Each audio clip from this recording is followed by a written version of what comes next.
Grace Harimisa. Kali ini saya mau share kesaksian tentang dosa masturbasi dan seks bebas. Dan sebelumnya saya mau bilang jujur, bagi banyak perempuan yang pernah mengalami dosa ini merupakan suatu aib yang tidak mudah untuk perempuan bisa mengatakan. Tetapi di sini saya mau berani untuk berbagi kesaksian rohani saya, karena saya percaya Tuhan mau memakai saya untuk membantu teman-teman di luar sana, khususnya perempuan-perempuan yang mengalami hal serupa atau yang sedang mengalami, agar kita sama-sama bisa lebih dekat pada Tuhan, agar teman-teman juga bisa lepas dari keterikatan seksual itu. Oke, jadi saya mulai aja. Jadi kisah saya ketika saya pertama kali mengalami dosa seks ini, yaitu waktu saya kecil. Waktu itu saya masih SD, masih sangat kecil sekali, dan itu karena pengaruh lingkungan. Jadi karena teman-teman dan sebagainya membuat saya akhirnya jatuh ke dalam dosa seks. Waktu itu masih masturbasi. Dan akhirnya terus saya lakukan sampai saya besar. Tetapi ketika saya SMP, waktu itu sempat ada kebaktian kebangunan rohani atau KKR, dan sekolah saya diundang untuk mengikuti ibadah itu. Jadi saya, teman-teman, dan guru agama saya pergi ke KKR itu. Di situ selama saya mengikuti ibadah KKR itu, saya merasakan bahwa selama ini saya berdosa. Dan ketika masuk dalam doa, saya menangis dengan hebatnya. Saya menangis terseduh-seduh, sampai teman saya di sebelah saya heran, bingung, kenapa Grace nangis seperti itu, biasanya cool, kalem, ini kok menangis gitu. Karena yang saya pikirkan waktu itu ialah saya sangat berdosa.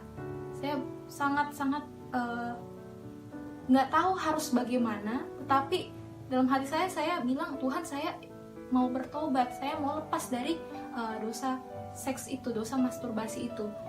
Dan akhirnya setelah beberapa lama saya tidak melakukan, tetapi suatu waktu saya mendengar seperti ada bisikan dari telinga saya yang bilang begini, Grace, ayo coba lagi, sekali aja, nggak masalah kok, nanti habis itu stop, sudah nggak melakukan lagi gitu. Sekali aja gitu. Ada niat yang timbul dari hati saya juga gitu.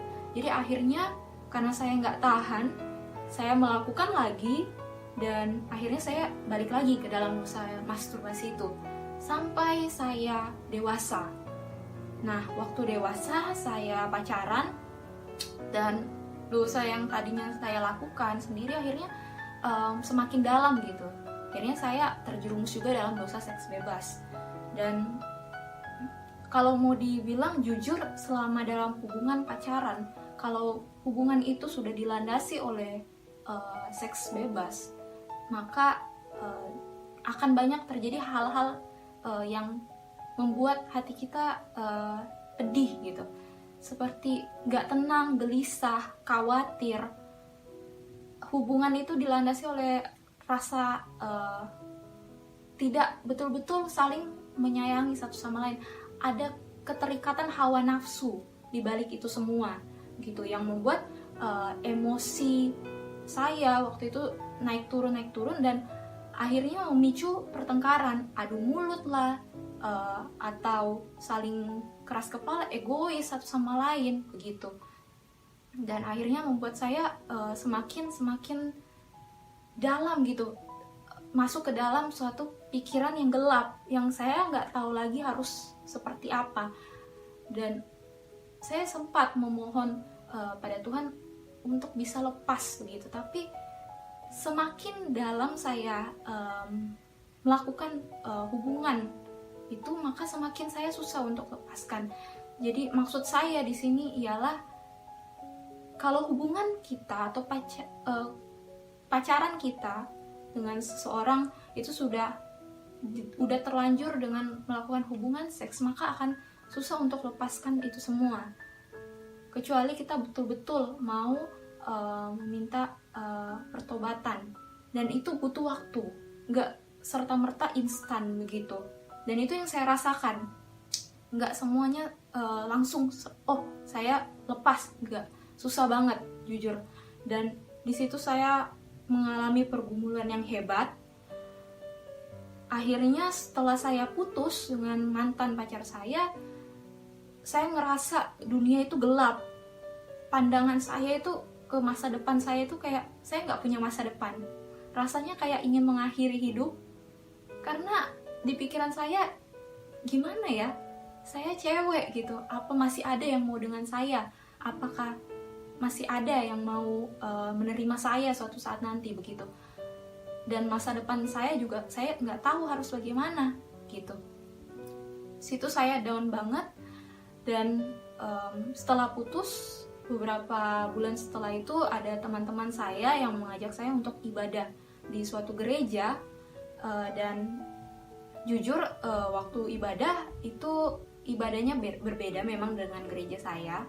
Dan sebelumnya memang kalau saya mau katakan selama saya dari kecil sampai saya besar, itu saya cukup aktif di gereja. Saya ikut paduan suara lah, saya ibadah lah, saya berdoa lah.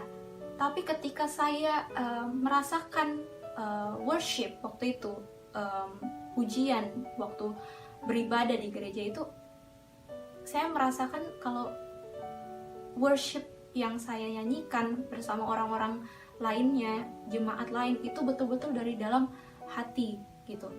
Jadi saya merasakan, oh kayak ada suatu kedamaian, ketenangan gitu.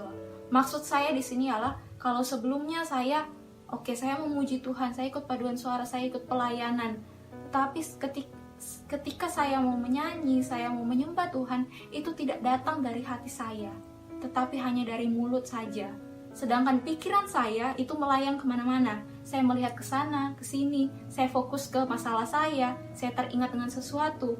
Itu hati saya tidak fokus pada Tuhan. Tetapi saat itu, ketika saya melakukan worship, betul-betul fokus hati saya itu kepada Tuhan. Dan di pikiran saya hanya, Tuhan, saya mau datang ke hadirat Tuhan. Saya mau fokus hanya kepada Engkau. Tolong ampuni dosa saya. Tolong layakkan saya untuk ada dalam ibadah ini, seperti itu. Jadi sejak saat itu saya sering mendengarkan lagu-lagu pujian atau worship di rumah saya, di kamar saya ketika saya sendirian. Seringkali saya menangis ketika mendengarkan lagu-lagu pujian kepada Tuhan, karena saya meresapi betul-betul, saya merenungkan, oh Tuhan, saya sangat berdosa. Saya harus seperti apa? Hidup saya ini penuh dengan dosa. Saya sudah lama keterikatan dosa seksual atau masturbasi dan sebagainya, dosa-dosa lain juga. Tapi saya mau datang pada Tuhan. Saya mau menyediakan waktu yang lebih lagi untuk Tuhan, gitu. Saya sering mendengarkan, dan juga waktu itu saya butuh proses untuk lepas dari keterikatan dosa seks itu ya sekitar 2 tahun.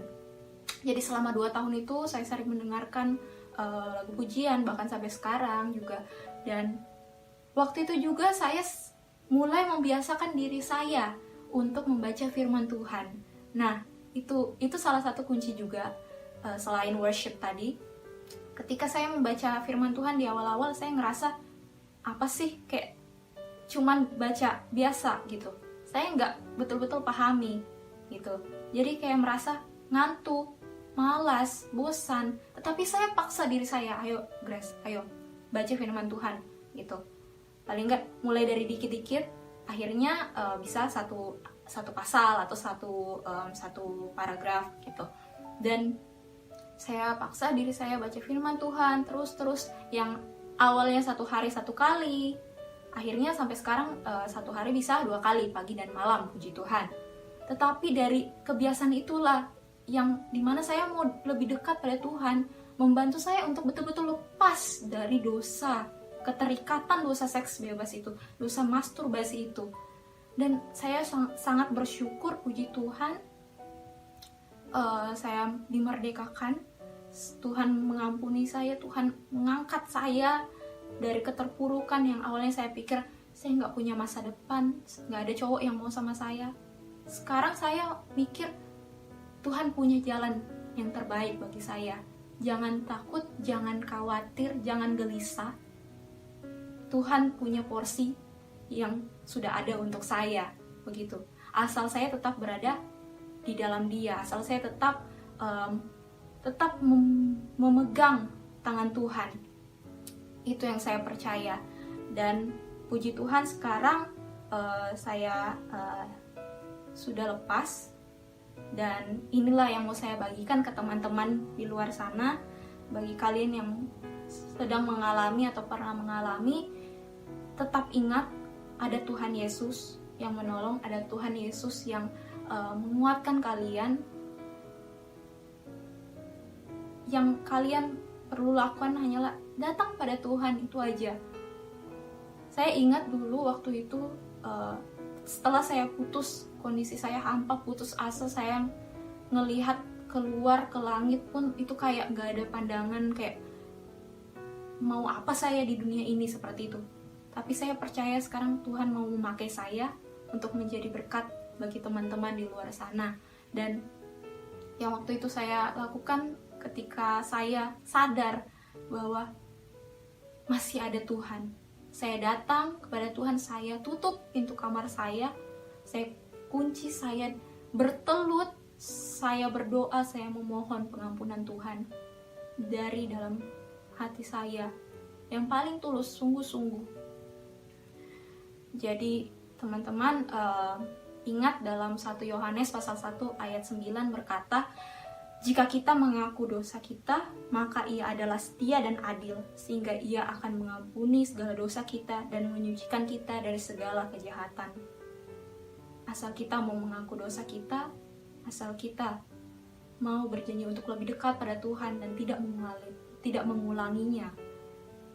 Percaya Tuhan sanggup. Tuhan maha sanggup untuk melepaskan kita semua dari itu semua, dari keterikatan dosa itu. Itu aja kesaksian rohani dari saya. Semoga menguatkan teman-teman di luar sana. Semoga kita semua, saya berdoa buat generasi muda agar mau semakin banyak generasi muda yang mau berani mewartakan kebenaran firman Tuhan. Karena hanya Tuhan Yesuslah satu-satunya jalan kebenaran dan hidup. Tidak ada seorang pun yang datang kepada Bapa kalau tidak melalui Tuhan Yesus. Percaya padanya dan berdoa.